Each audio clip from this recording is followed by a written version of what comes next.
I'm Amy Goodman with Nermeen Sheikh. This is Democracy Now! President Trump is back in Washington after the NATO summit, where leaders agreed to increase their military spending to 5% of their GDP by 2035. The NATO summit occurred just days after Trump ordered an attack on 3 Iranian nuclear sites. This is Trump speaking with NATO Secretary General Mark Rutte about the Israel-Iran ceasefire, which continues to hold. They're not going to be fighting each other. They've had it. They've had a big fight, like 2 kids in a schoolyard. You know, they fight like hell.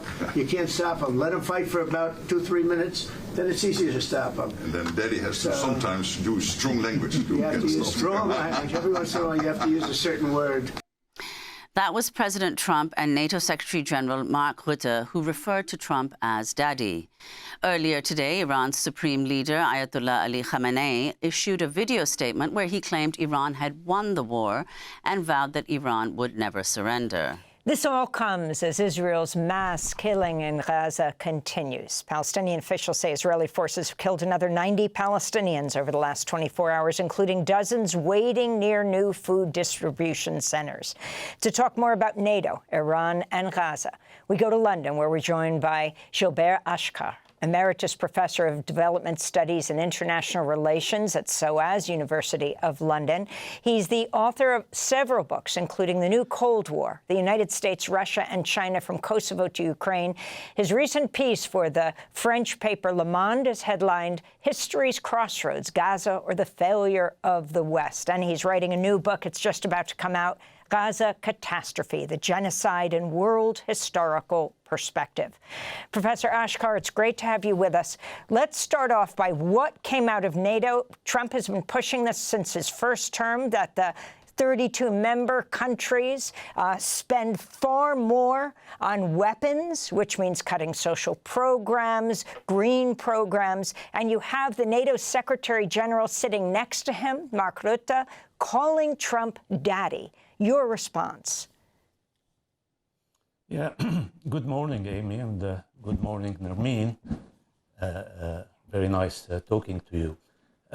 Well, that was a pathetic spectacle, what we've seen, this NATO summit. That was the shortest of all NATO summits, probably.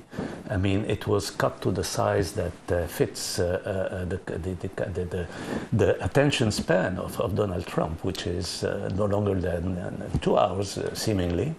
I mean, if you just imagine that you have 32 countries represented there, just divide the 2 hours by 32, you'll see how long it gives everyone. And the result was, you know, very much meant to please Donald Trump. This decision that you mentioned to increase military expenditure to the level of 5% of GDP, which is a very high level, even if you take into account that that means practically 3.5% for strictly military expenditure and 1.5% on security and other kind of related expenditure. That's still absolutely huge. And for many of those 32 countries of NATO, that would mean doubling, more than doubling for some, their military expenditure. And that's absolutely huge and can only happen as it is happening in the United States, where you have record military budgets with Donald Trump and cutting in Medicaid, cutting in social expenditure of every kind. You know that better than I know. So that's exactly what is going to happen at the level of the whole of NATO, and is happening. And basically, this meeting was a convergence between 2 factors. One, the Trump factor, of course, but we have to be aware of the fact that Trump does not really give a damn about NATO itself. He doesn't regard Russia as an enemy. He actually has more affinities with Vladimir Putin than most of these European leaders. And the summit proved that. I mean, there were hardly a mention, just one, of Russia. What he is interested in is catering to the military-industrial complex of the United States. And when he asks these NATO countries to increase their military expenditure, he means by that, buy more US weapons. That's what he is doing. He's a salesperson for the military-industrial complex, along with the Trump organization and other businesses.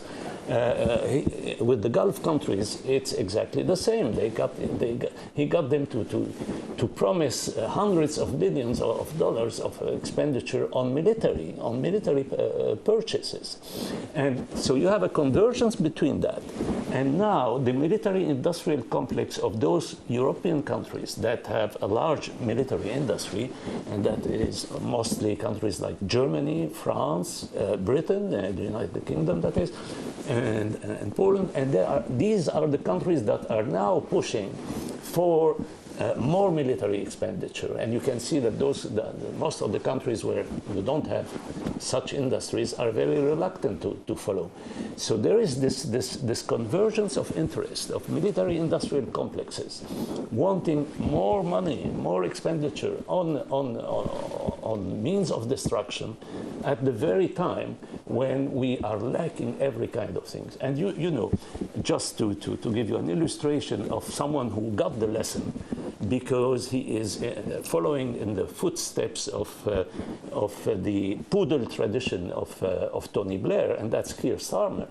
I mean, he is happily increasing the military budget of the United Kingdom, and part of that is buying, just a very recent decision, 12 F-35 from the United States at a cost that has been estimated overall, hardware plus what comes with it, at close to $2 billion. And that will, I mean, these are planes that will be able to carry nuclear loads, but that would be under U.S. control. I mean, the use of these nuclear weapons. So that's also an abandonment a further one of sovereignty. So you have this from a government in Britain at the time when you have the National Health Service completely understaffed. And there you have Keir Starmer explaining to the public opinion in this country, in Britain, that this purchase of 12 F-35s will create a huge lot of jobs. I mean, this is pitiful, absolutely pitiful. And Gilbert Achcar, very quickly, you said that NATO, that Trump doesn't care about NATO, but NATO seems to care an enormous amount for Trump. So if you could just say a little bit about that. We just have 30 seconds. Yes, I mean, it's uneven in NATO, but of course, the closer you get to the Russian borders, the more countries are afraid and need or believe that they need U.S. protection. And you have some of those states, the larger states, those who have military-industrial complexes, as I said, if you look at France and Germany in particular, trying to push forward the idea of an autonomous European defense, but it's not very popular in NATO ranks. Even Britain, as I said, does not follow at all that kind of line.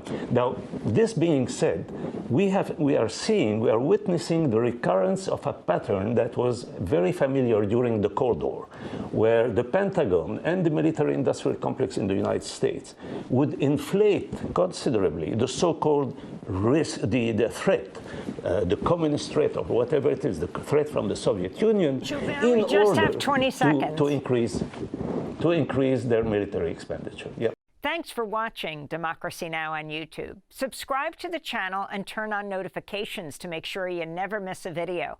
And for more of our audience-supported journalism, go to democracynow.org, where you can download our news app, sign up for our newsletter, subscribe to the daily podcast, and so much more.